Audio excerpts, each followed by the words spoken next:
Hey, I'm not ready yet. All right, let's go ahead and get started.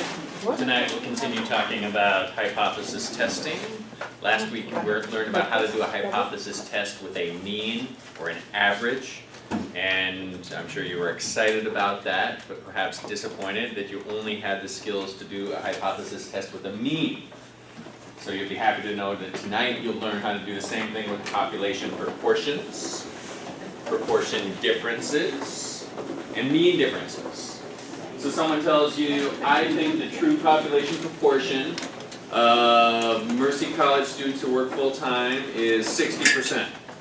And you'll think, well, I don't really agree with that. I think it's higher than that. Tonight you're going to learn how you can do a hypothesis test to prove or disprove that. Alternatively, maybe someone tells you proportion difference. All right, I think the proportion of NYU students who work full-time is much higher than the proportion of Mercy College students who work full-time. And Roxanne's like, no, that's not true. I'm going to do a proportion difference test and disprove what you're saying. Same thing with mean differences. All right, suppose I tell you that the average income in Staten Island is way lower than the average income in Brooklyn. And you say, I just don't think that's true. Let's take a sample, let's do a hypothesis test and tell you that I really don't think that's true.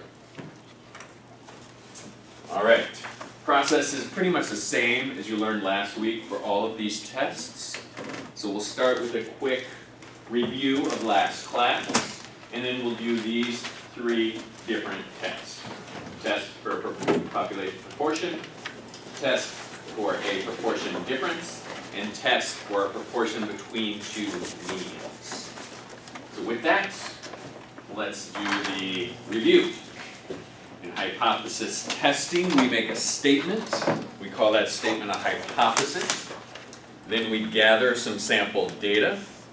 And if that sample data produces results that we would find unusual, given that that statement is true, and we'll say the statement was false to begin with.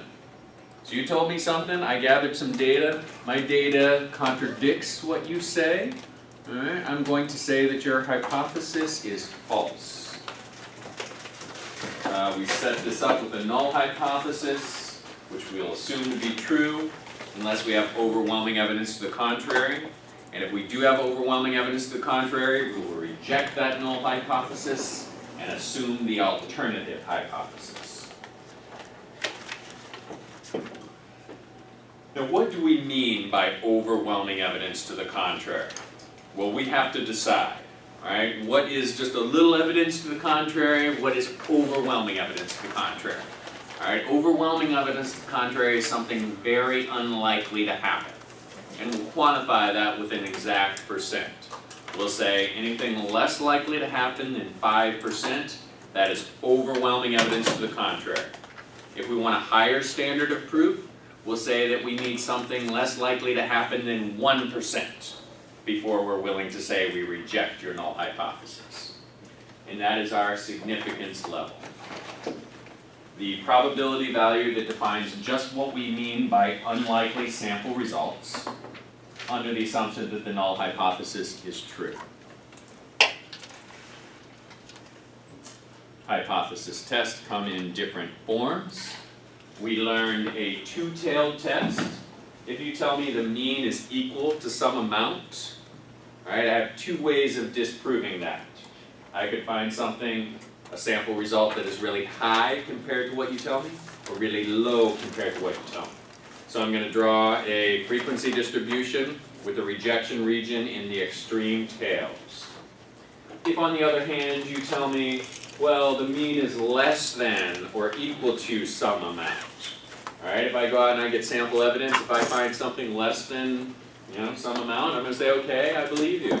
If I find something that's more than what you say, then I'm going to be suspicious. A lot more, then I'm going to reject your null hypothesis and assume the alternative, and I'm going to call that a one-tailed test with the rejection region in the upper tail.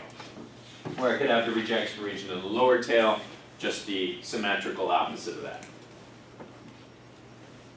So in this case, I've got a one-tailed test. you told me, all right, the mean is greater than some amount. All right, so anything up here, you're good. Anything less than that amount that you say, I'm suspicious. All right, until I get all the way down to the least likely 5% of sample outcomes. All right, if that's my sample is in that least likely 5%, based on what you tell me is true, I'm going to reject what you say is true. Alright, now if I were setting up a critical value, I would want a z-score that separates the bottom 5% from the upper 95% of sample outcomes. Alright, so this is our sampling distribution of the sample mean. Every possible sample mean. I'm going to go out and take one sample mean. Where's my sample mean going to fall? Well, it could fall anywhere on here, but there's only a 5% chance it'll fall in this region if what you say is true. And because the sampling distribution of the sample mean is normally distributed, I can look right on the z-table and I can say, well, what z-value separates the bottom 5% from all the rest? It's negative 1.65.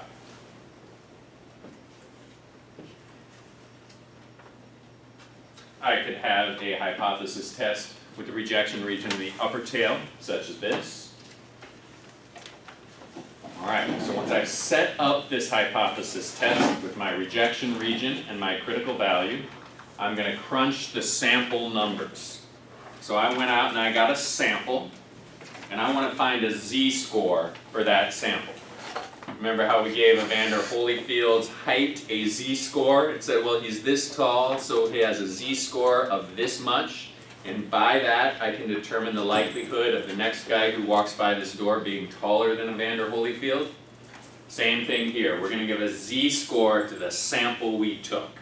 And say, well, what are the chances of a z-score or a sample that is more extreme than that sample we took? And if that turns out to be a really low number, we're suspicious and we might reject the null hypothesis. So the z-stat is the difference between our sample mean, what you say is the true sample mean. How different are those two? Alright, we get that number, but the key question is how many standard deviations of difference is there between what I gathered with my sample and what you tell me is true? If there's like 5 standard deviations of difference, that is a huge difference, and I do not believe what you're selling. If there's maybe 1 standard deviation of difference, I'll say, okay, you might be right. That is our z-stat. P-value. Alright. P-value is the exact probability of your sample outcome. So you went out, you got some sample data. If what I say is true in my null hypothesis, what is the exact probability of your sample outcome? Measures the probability that if the null hypothesis is true, we would randomly produce a sample result at least as unlikely as the sample result that we actually produce. Alright, so p-value, the exact probability of that sample outcome. And if we're doing a one-tailed test, we just look at the z-stat for our sample outcome and say how likely it is that we would have something that low or that high. If it's a two-tailed test, remember we're going to calculate the p-value by doubling the area under the curve. And remember the example I used was, if it's a one-tailed test, I'd say, well, how likely is it that someone as tall as Evander Holyfield will walk by that door? Alright, maybe there's a 2% chance. But if it's a two-tailed test, I would say, how likely is it that someone that far away from the average height will walk by that door? Alright, there's a 2% chance someone really tall could walk by, and a 2% chance someone super short could walk by. So two-tailed test, we double the area under the curve when we're calculating that p-value. If I'm going too fast, just let me know. But I just want to spit out the review before we get into the new stuff. Alright, two-tailed test. You say the mean is equal to that amount. If it's anything close to that, I'll say okay. If it's in one of those extreme tails, I'm going to say no, I don't believe you. And those extreme tails are defined by 1/2 of the significance level in each tail. So if my significance level is 5%, all right, that's the 5% least likely outcomes is my rejection region. I'm going to divide that 2.5% here and 2.5% here.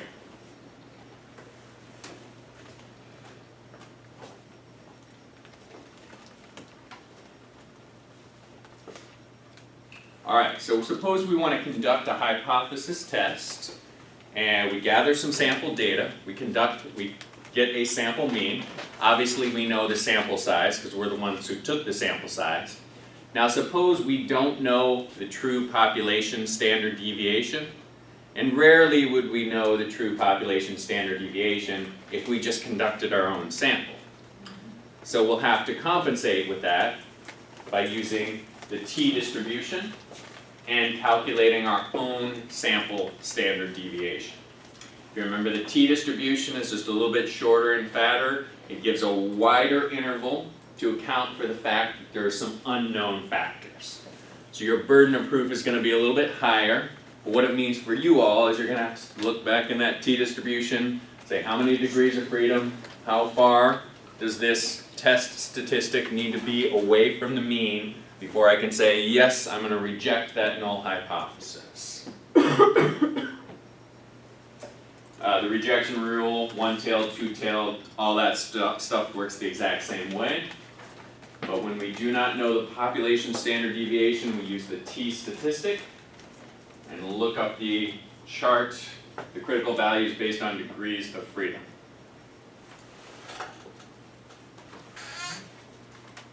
What is our overall test procedure? We set up the null and the alternative. We choose a test statistic, which would be either the z statistic or the t statistic. And in the real world, we'll use the t statistic because we're never given the population standard deviation. But often on the quiz questions I'll ask you, you will be given the population standard deviation, so you will use the z statistic. You will crunch that the value of that test statistic from your sample data, and then you will decide. You'll apply the decision rule. Is my sample data highly unusual given the null hypothesis? Well, how do I make that decision? Two ways, the critical value way and the p-value version. I'll start with the p-value version. P-value is the exact probability of your sample outcome. How likely is it that you found that sample that you did? 2%? Alright, so that's your p-value. Now what's your significance level? Suppose your significance level is 5%. You're willing to believe anything more likely than 5%, but something that happens that's less probable than 5%, you're not going to believe. So your p-value is 2%, your significance level is 5%, reject. Or you could use the critical value version, which would give you the exact same answer. That's when you would just set up the frequency distribution. You'd say, here's my critical value. Anything beyond that is the rejection region. If my test statistic is more extreme than the critical value, reject. I remember last week you said you never read that you accept. Correct. We, did I just say accept? No, I'm Oh, asking. Yeah, so your decision is going to be either you have enough evidence to reject the null hypothesis, and you say I reject the null hypothesis, and you say you accept the alternative. But what you're right, you're absolutely right. You pretty much never say I accept the null hypothesis. You just say I fail to reject the null hypothesis. Because often the whole reason you're going to be doing the test is you have some evidence that the null is wrong. Otherwise, why would you even bother doing the test? So you're a little bit skeptical of the null hypothesis. It's just a question, do you have enough evidence to reject it? If you don't, you just say you fail to reject. So what happens? Yeah, so you avoid an error by saying that you just don't say you accept the null hypothesis. Just fail to reject. All right. So we're ready to look at this a slightly different way and do test for population proportion. So I tell you, all Alright, what's the proportion of Mercy College students who work full-time? I say it's 70%. Wait a minute, let me say this. I'll say it's 45%. 45% of Mercy College students work full-time. Do you agree with me? No. What do you think? It's higher? Higher. Alright, okay, fine. So you could set up a test. I would say that the proportion, remember this pi sign is the true population proportion of Mercy College students. I'm going to say it's 40% or less. True population proportion less than 0.04. You're going to give me the benefit of the doubt. Assume that's true unless you have overwhelming evidence to the contrary. If you do, you're going to reject that and assume the opposite is true. The opposite in this case is that the true population proportion of Mercy College students who work full-time is more than 40%. You could do a one-tailed test the other way, or you could do a two-tailed test, where I tell you the proportion of Mercy College students who work full-time is exactly 41%.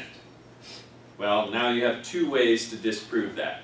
With a really high proportion with your sample data, or a really low proportion with your sample data. So, suppose I make that statement. I think the proportion of Mercy College students who work full-time is less than 40%. Haha, you all don't work hard, right? Just kidding, just kidding. So, that's my statement.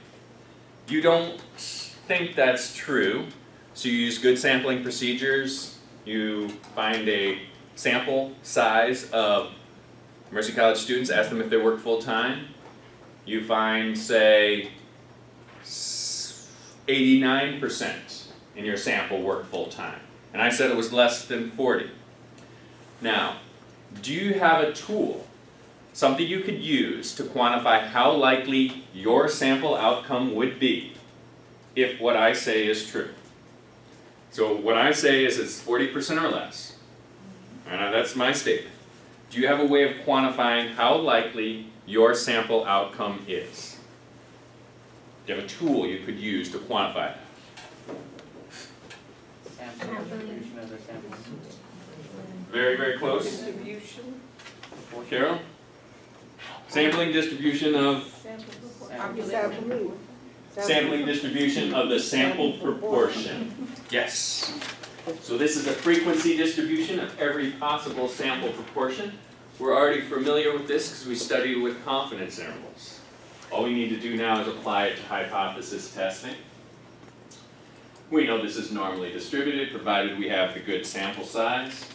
We know the center of this distribution is the population proportion. Alright, so I'm going to make a statement that the true population proportion, the center of it is 40%. If that's true, then this is what the sampling distribution of the sample proportion looks like. And then you'll plot your sample here, and you're going to say, wow, that's such a weird, extreme, unlikely sample outcome that I'm just going to reject the whole thing and say that that's not true. We know the standard deviation of this sampling distribution of the sample proportion. So we want to calculate how many standard deviations of difference there are between what I say the mean is and what you found the mean to be in your sample outcome.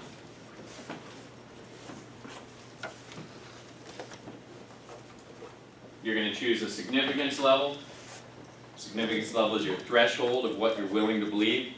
Anything more likely than 5% you believe, anything less likely than 5% you won't believe. You'll calculate the test statistic. So you'll give this little P with the bar over its head, that's your sample proportion. You went out and you sampled Mercy College students and you found it to be 89%. What's the difference between what you found and what I said? So you found 89, I said 40, so that's 49, difference of 49%. Is that a big difference or a little difference? Well, it does kind of depend on how many standard deviations of difference there are. So z-stat divided by standard deviation of the sampling distribution and sample proportion.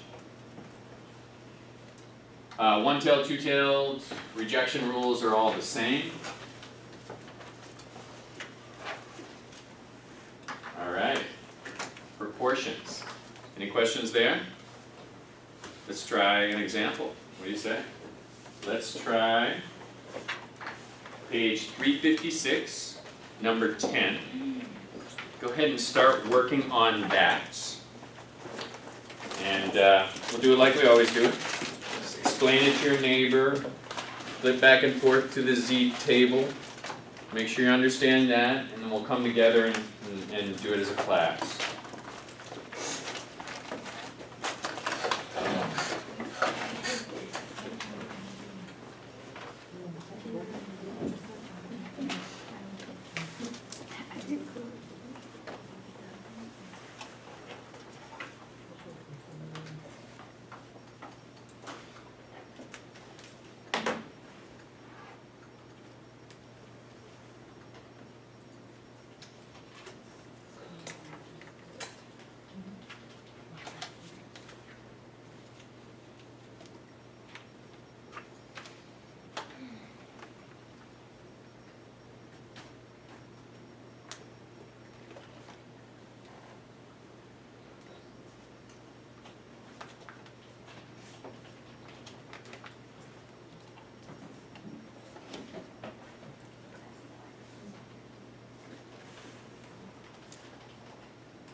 there's two.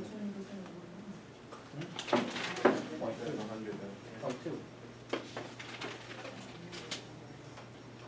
I don't know what you're asking. 12 is your proportion, right? Yes, Right?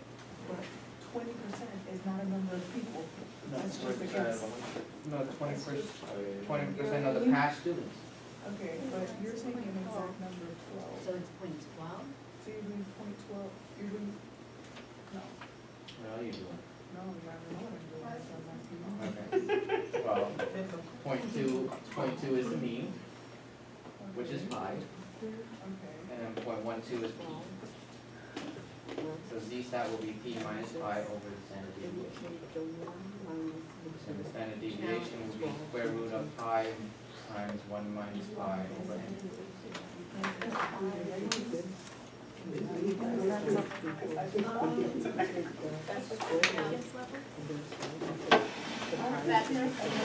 Yes, Roxanne. Why do you have the point 8 there? So, we learned that the sampling distribution of the, sampling distribution of the sample proportion has a standard deviation of this. Oh, The true population proportion times 1 minus the true population proportion divided by the sample size, square root the whole thing. 1.96.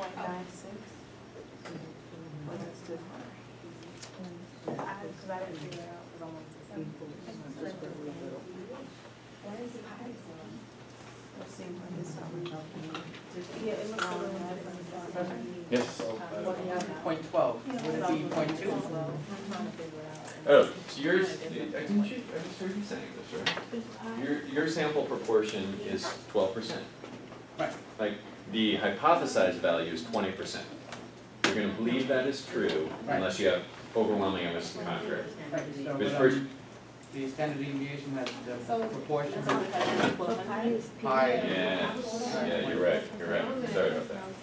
Okay, so there's a slight change, That's what I was, Still. okay. sorry about that. Don't worry, I'll edit that out of the video. Rewind. We reject that hypothesis.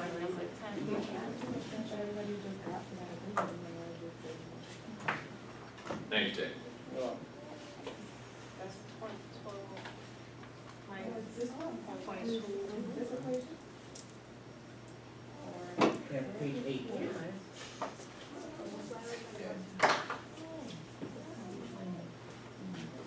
the 0.20. Because it's 20 on the side. Half of 20% of the students in controls was reported. Page 20.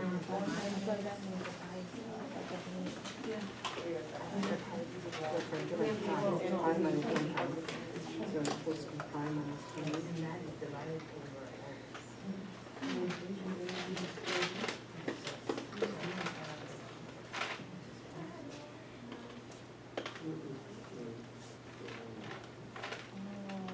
I wasn't even looking at the numbers.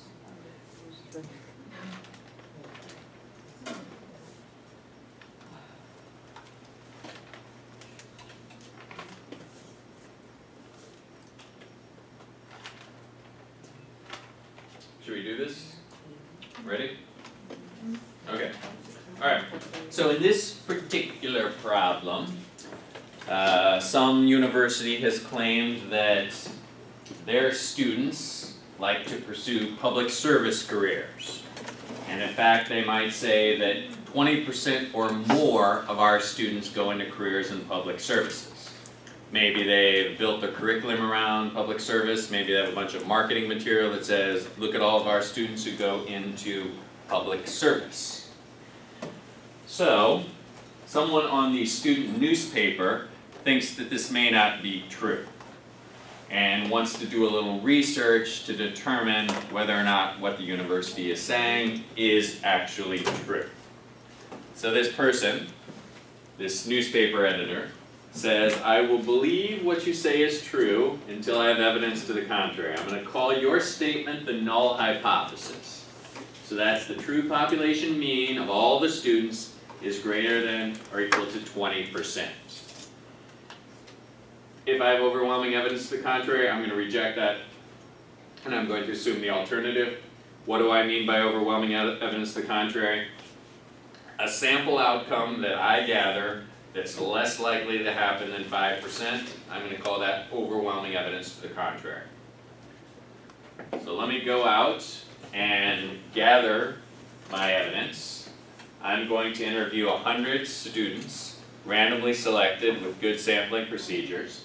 I'm gonna ask them if they're going into a career in public service. I find that only 12 of them say yes, so that's 12 out of 100, 12%. So I have a sample outcome of 12%. Now what's the tool that I use to quantify the likelihood of this sample outcome?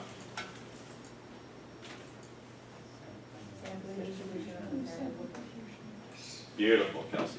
Sampling distribution of the sample proportion.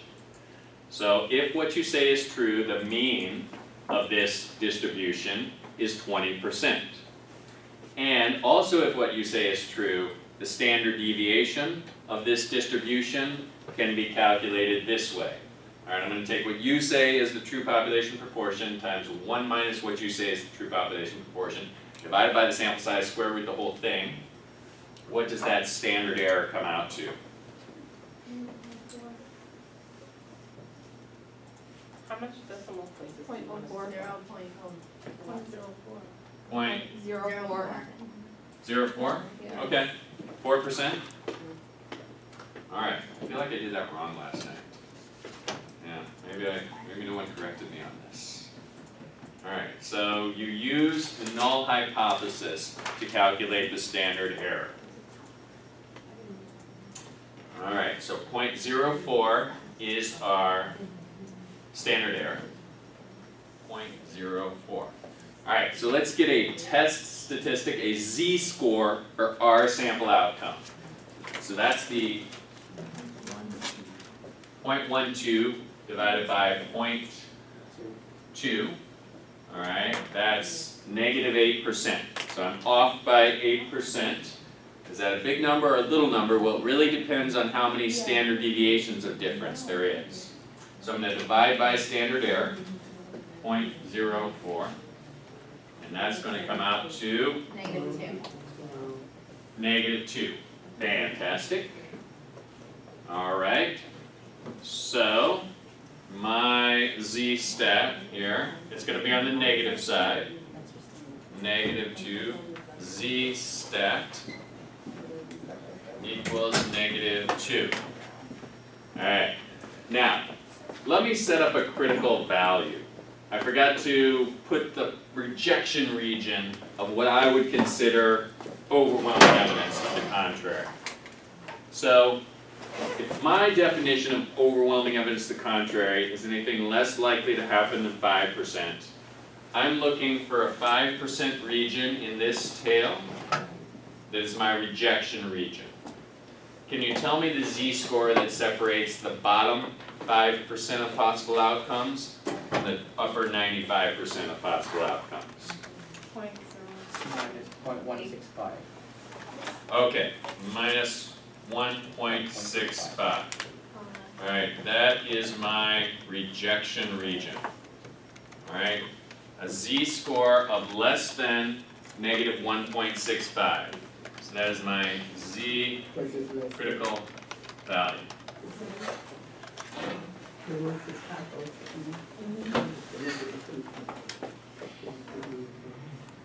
Alright, does that make sense? Yeah. Z critical value negative 1.65. Alright, so anything less than negative 1.65, reject. And what did I get? -2. So what's my decision? Reject. So I'm going to reject the null hypothesis, accept the alternative. I know that's my decision, but just for fun, let's do the p-value. The p-value is the exact likelihood of this outcome of -2. So what is the p-value of getting a sample mean or sample proportion that would give us a z-score of -2?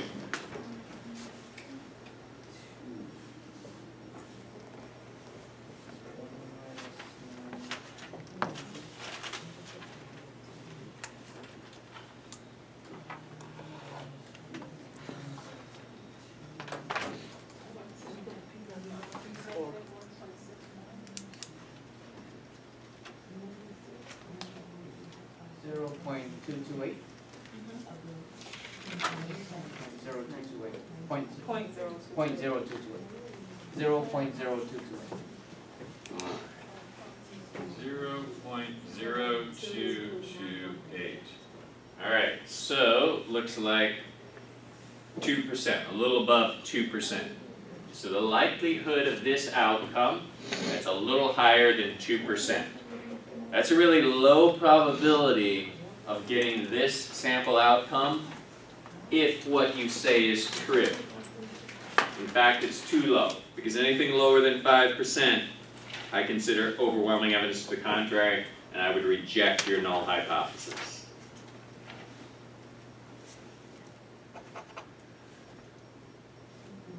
How are we doing, Roxanne? I'm not sure if I'm getting my information across, but when we were doing proportions before, the 90% confidence gave us, 90% confidence gave us a 1.65. Now we're saying 95% confidence gives us 1.65. Why is that? Because confidence intervals are a two-tailed test. So being that this is a one-tailed, we do not split it. That's correct. Absolutely correct. So you can just remember that, one-tailed test, we do not split it. But the best thing to do is draw a picture and think it through every time. So I posed the question of how do we determine this critical value? I said, well, we want the least likely 5% outcomes. Alright, least likely are going to be all in this tail, because anything above that is going to be more confirmation actually that the null hypothesis is true. So I want the 5% of data in the lower tail, and I want the z-score that separates the bottom 5% from the upper 95%.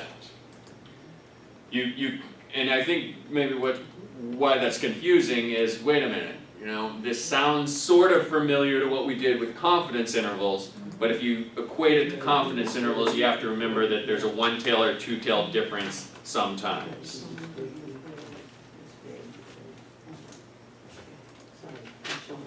All right. Ready to move on then?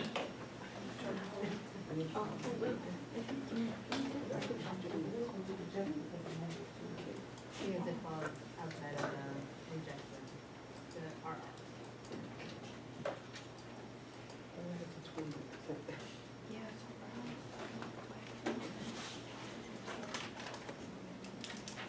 Mark, are we feeling okay with all that? At least not violently opposed? All right.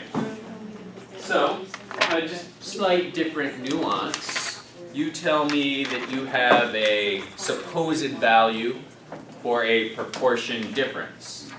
You tell me, gosh, I think people in Staten Island support Bill de Blasio 20% more than people do in Brooklyn. The support for Bill de Blasio in Staten Island is 75%. The support for Bill de Blasio in Brooklyn is 50% or 55%. So that is so there's more support in Staten Island. You want to test that? You would test that with the proportion difference. Just use some different terms. Set up your hypothesis test a little bit differently.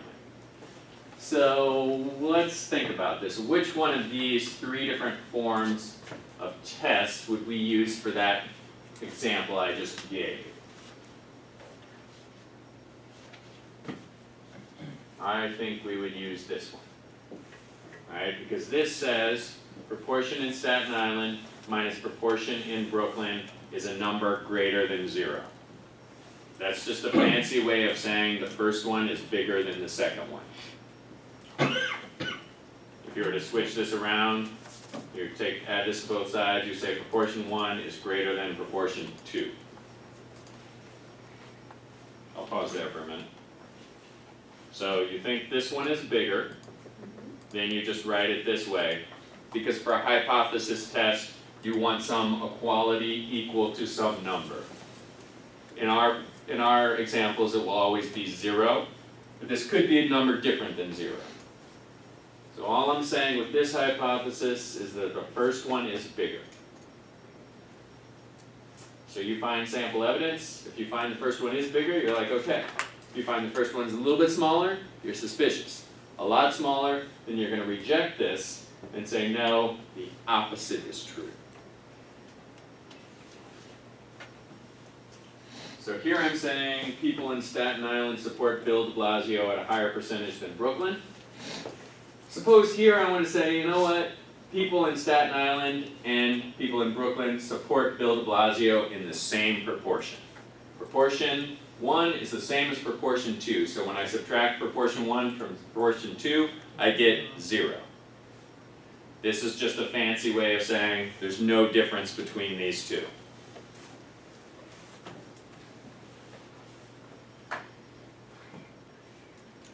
And if I want to just flip it around, say something a little bit different, I would use a hypothesis test where the rejection region would be in the upper tail.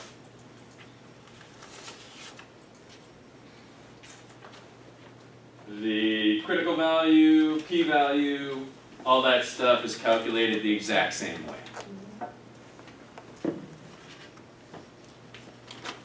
These zeros here, again, I mentioned this just a second ago, they could be different. They don't have to be zeros. They could be like 5. Alright, so I'm going to say the difference between support for Bill de Blasio in Staten Island and Brooklyn is 5%. It's exactly equal to 5%. And you look at me like, yeah, I don't think it's equal to 5. I just think whatever you're saying, I think it's wrong. You have any friends like that? Just anytime they say something, they're like, just whatever you're saying, I think it's wrong. Okay, so you're saying it's exactly equal. So now I have 2 ways to prove that you're wrong. I could find something much higher than 5% difference or much lower than 5% difference. For our examples, we'll use 0 just as you're learning hypothesis testing. So I make a statement. All right, the difference between proportions in Staten Island and Brooklyn is some amount. You go out, you get some sample data. You sample people in Staten Island, sample people in Brooklyn, you find a difference. All right, that's your sample outcome. Do you have a tool that allows you to measure the likelihood of your sample outcome? Yes, what is it, Roxanne? Sampling distribution of the sample proportion difference. Fantastic. Sampling distribution, the sample proportion difference. You're going to put what I say is true at the center of this distribution, the proportion difference in reality according to my hypothesis. We know it's normally distributed as long as we have good sample sizes. We also know that it has a standard deviation that can be calculated this way. So we're going to find the difference between your sample outcome and my assumed difference, the difference I say there is. I'm probably going to say there's 0 difference in all of these problems. I'm just going to say there's 0 difference, and you find like a difference of 12. Alright, so you have a 12% difference. You want to know how many standard errors of difference that is? If it's 5 standard errors of difference, that's a huge difference. If it's 1 standard error of difference, not a big difference.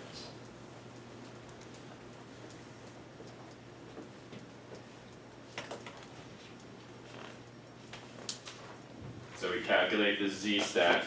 Alright, this is your proportion you sample in Staten Island minus the proportion you sample in Brooklyn. And a minute ago I said maybe you get a difference of 12. Your difference is 12. My difference, I say there's no difference. Alright, so that's a difference of 12 between what you find and what I say. Divide by standard error. Alright. Now there is one little thing. It may seem like an annoying thing that you have to memorize at this point, but it's actually a very good thing. If you're ever doing this type of test in the real world. When we're calculating this standard error, note that we're basing it on the assumed true population proportion in Staten Island and the true population proportion in Brooklyn, for example. Now, if my null hypothesis is that these two are the same, true population in Brooklyn and Staten Island are exactly the same, I can pool my sample data to estimate what that proportion is. Alright, so I'm gonna get a sample proportion in Staten Island, I'm gonna get a sample proportion in Brooklyn, I'm gonna take a weight, you know, say, whatever, whatever it is, I'm gonna take a weighted average of that, and that's gonna be the true population proportion that I use to calculate my standard error. If that didn't make much sense, just use the formula to do the weighted average, and it'll kind of dawn on you as you do that, I think. So how do we calculate this standard error of the sampling distribution, or the standard deviation of the sampling distribution, sample proportion difference? Well, we pool our sample data, and then we put that pooled proportion to calculate the standard error.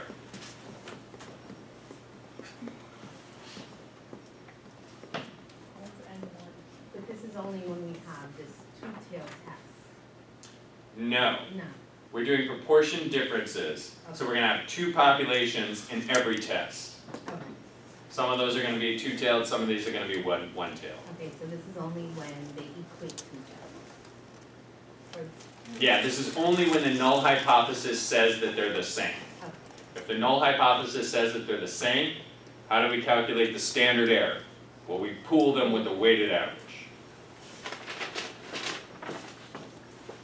Alright, let's just do an example, and I think it will shed some light on it. Let's do page 373, number 38.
Yeah, there's a lot of. Yeah,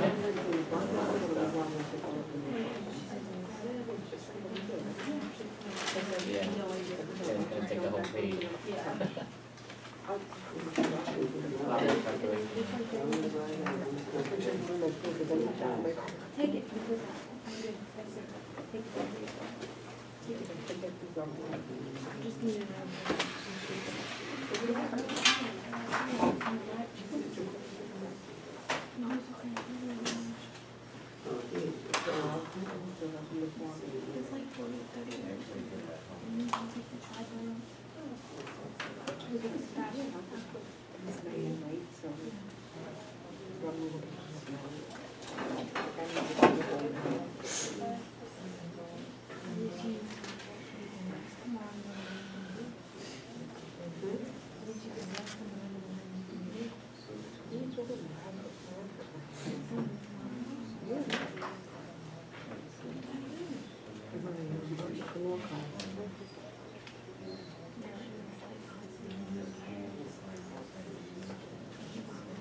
Yeah, I ran it off. I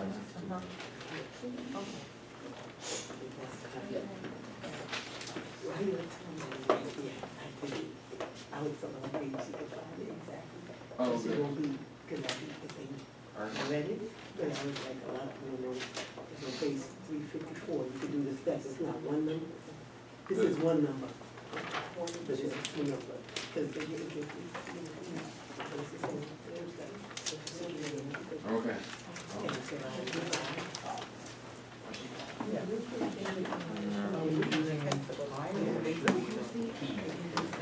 We were given population. Oh, okay, yeah, so for the standard error? Right, no, so we still denote it as EC. I was denoting it as population. Oh, no, this is true for the pi. So that's the thing, the statement is that the whole proportion, or the whole population proportion, the true population proportion. It's the same thing, when we were talking about confidence intervals, we take a sample, repeat it for a whole bar, and we like, what can we infer about the whole population? Same thing here, can we infer that the whole population of college educated versus high school educated is no different or different?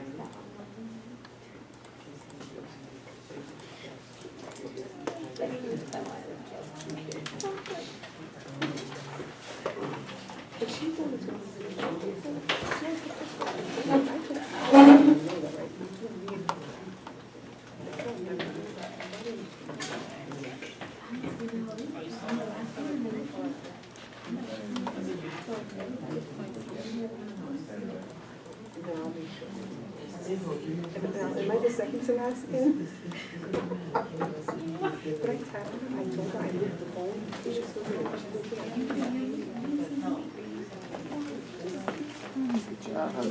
College.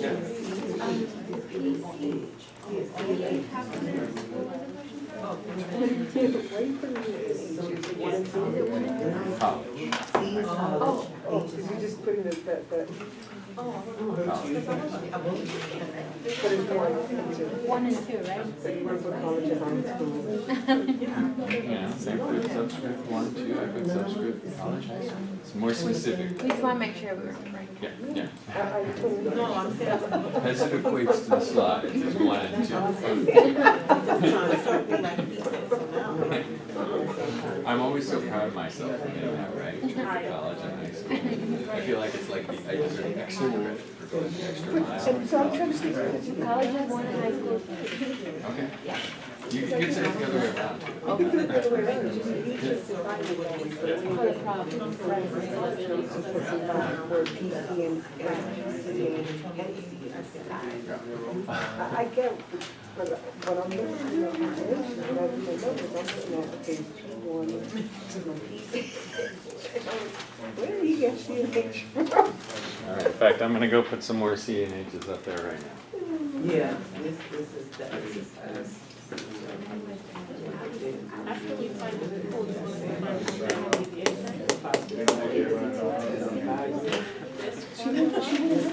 Using whatever you get That's from wrong. this. Using this, yeah, I don't know. Yeah, that's right. Now, the difference between them is equal to 0. You're assuming, that's why I use the pool weighted average equation.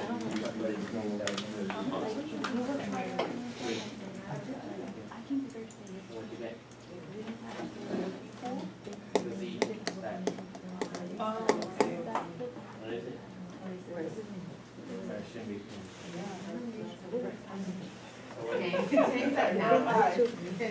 Yeah, I did that once or twice, and I was like, wait, that's wrong, so I recalculated. When you get the percentage, you Bring it out.